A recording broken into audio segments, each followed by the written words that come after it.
In this masterclass, we are going through Celce Murcia proposal for a lesson dealing with intercultural communicative competence in the English as a foreign language classroom.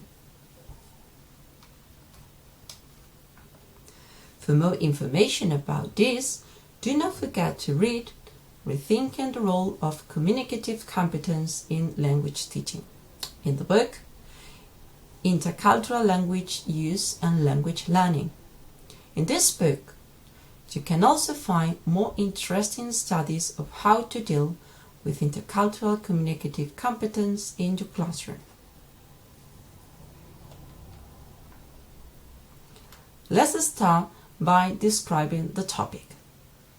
In this case, the general topic is raising awareness of cross-cultural problems with gestures. Counter focus, we will deal with the American OK sign. As you can see, is the thumb and the index finger forming a circle with the other three fingers up and the palm open toward the interlocutor. The grammatical focus of this lesson plan will be the use of should, shouldn't in giving and getting advice. For example, through statements and questions.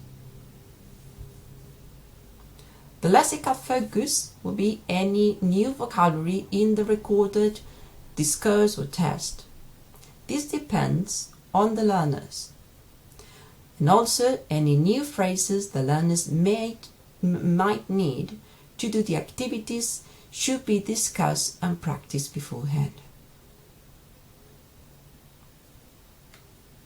Regarding the material or text, a test about gestures around the world, ideally on videotape, with the speaker demonstrating the gesture.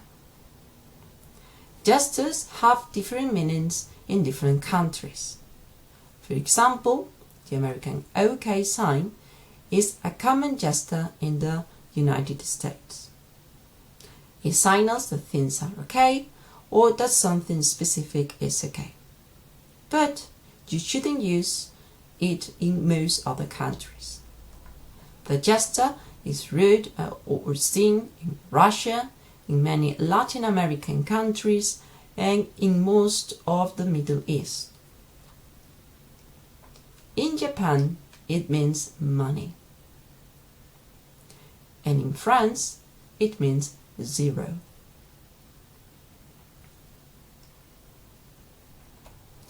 Regarding the activities, we should start with a comprehension check.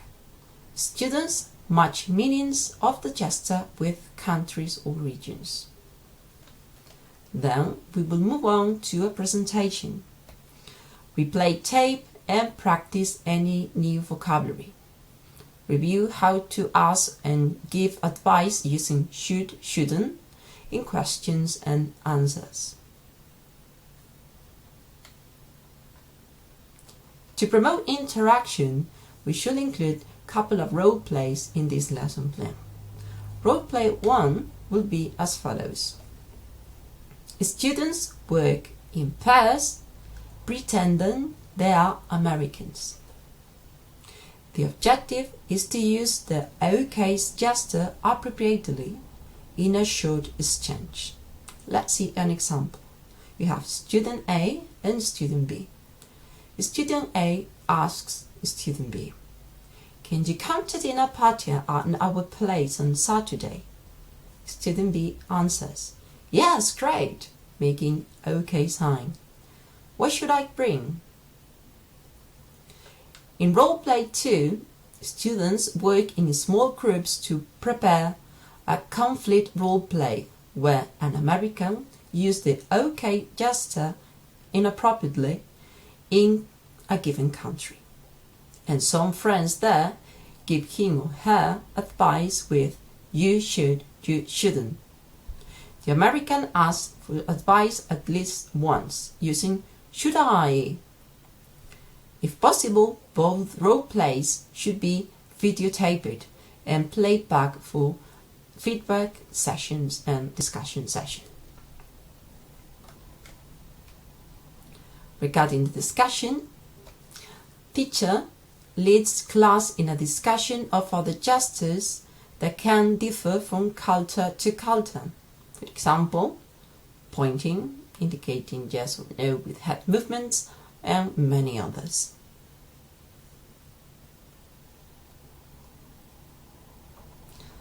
The model and the sample lesson outline presented here indicate that the content of a language course with communicative competence and its objective should be drawn for many parts of learning. That is from linguistics,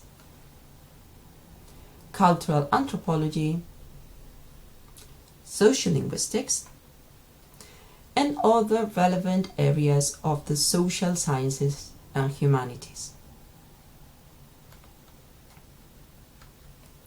All discrete learning objectives such as a sound, a word, or a grammatical structure should be presented through richly contextualized discourse that addresses the content objectives in a context that is meaningful to the learners.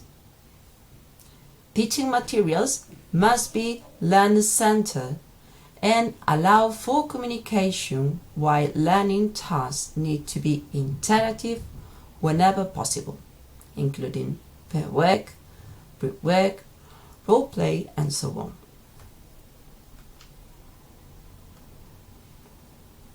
Some examples of tasks and activities designed to encourage interaction are